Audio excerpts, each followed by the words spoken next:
This is Revelation 17. And we'll start at 16. Actually, 15. And it says, and he saith unto me, the waters which thou sawest, where the whore sitteth, are peoples and multitudes and nations and tongues.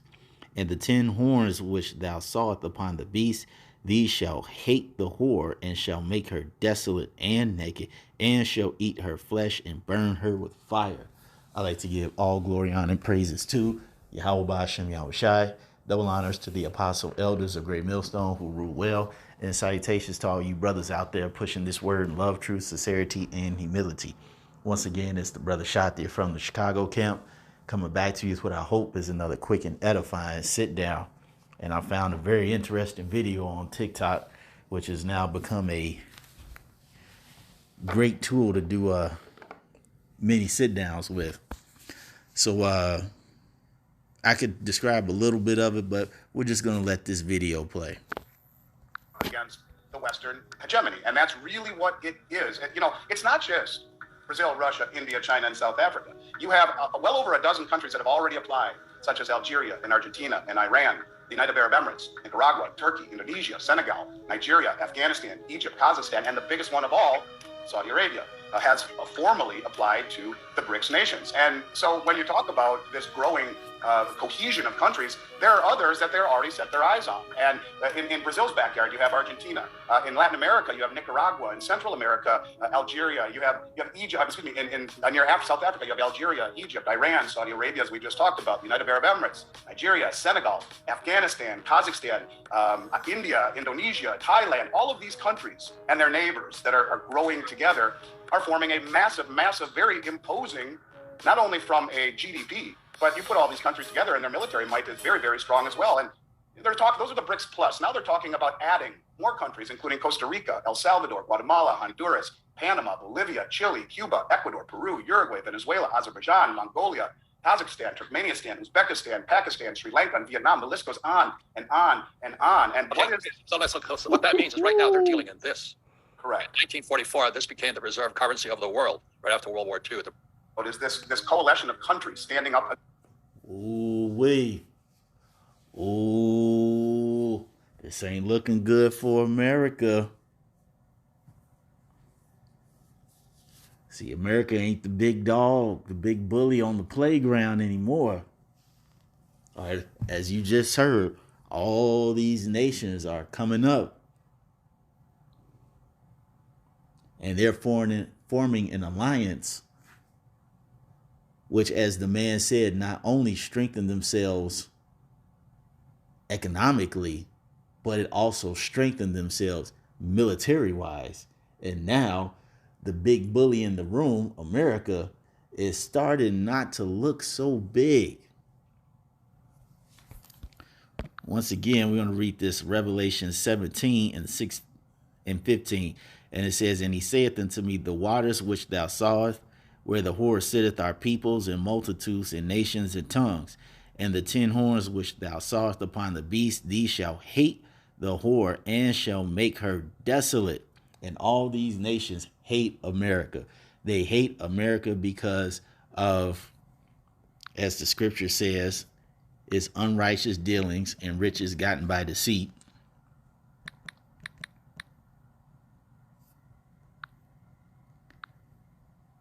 Ecclesiasticus 10 and 8. It says, because of unrighteous dealings, injuries, and riches gotten by deceit, the kingdom is translated from one people to another. Now, the scriptures are manifold, but hey, that's the way this man has dealt with every nation on this earth, even amongst his own kinsmen. Okay? He goes over and he visits all these other places. He's like, ooh, this looks pretty nice. We should take this. And if they say no, we should try to take their leaders out. And if that don't work, we'll just go to war and just say, well, they're oppressing people and we need to bring democracy over there. That's exactly how this man operates. He is not dealt justly with any nation of people. Like I said, not even his own. Okay? And it says that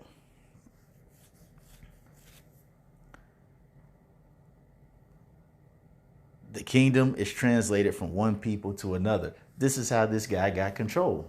All right? By being underhanded, by robbing, by stealing, by murdering. This is how he has all of his wealth. Okay? And when he has the ability to do some type of good with another country, he doesn't do it. What does he do? He sets up shop in their land, okay, forces them into a contract where they have to pay an astronomical loan. And if they default on the loan, then America's like, you know what? We'll take your resources to help pay for this astronomical loan that we knew you couldn't pay off in the first place to pay us back. And see, these countries are tired of dealing with this devil and all the wickedness that has come with it.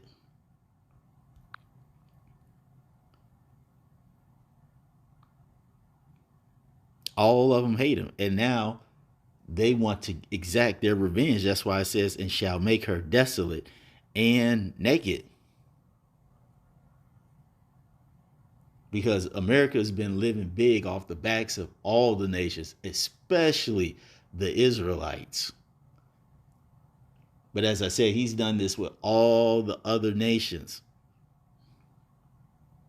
at the cost of other people, their land, their resources, leaving these other nations and people completely impoverished in their own country. And now people are just like, yeah, now it's payback, you damn devil. Okay, we're going to go to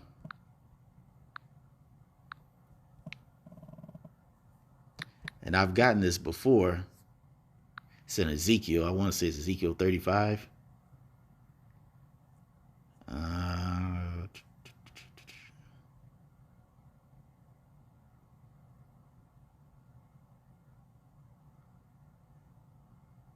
No, it's in Isaiah 33 and 1. And it says, woe to thee that spoilest, and thou was not spoiled. Who is this referring to? This is referring to bad Uncle Esau. Rape, robbing, and completely destroying the land. Okay, it says, and dealt treacherously, and they dealt not treacherously with thee. This is the only guy that goes around not keeping his word, handing out loans which people cannot pay, deleting leaders of people's country because he wants the land, the resources, and the women. This is the only guy that does that.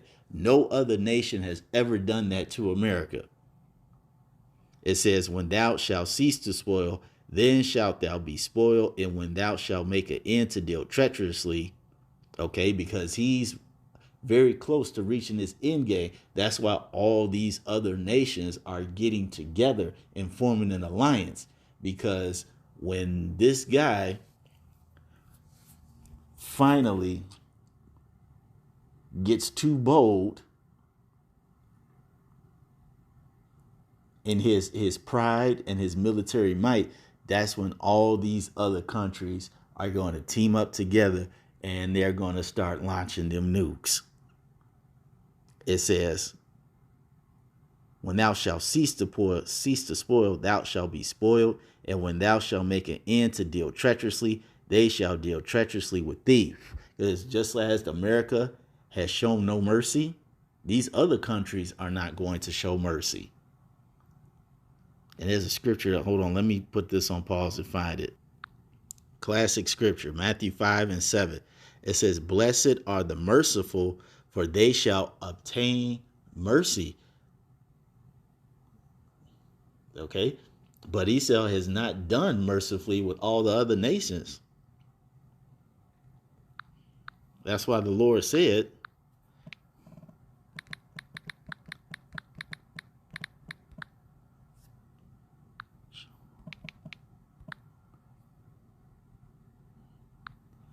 what's that one? It's in the prophets.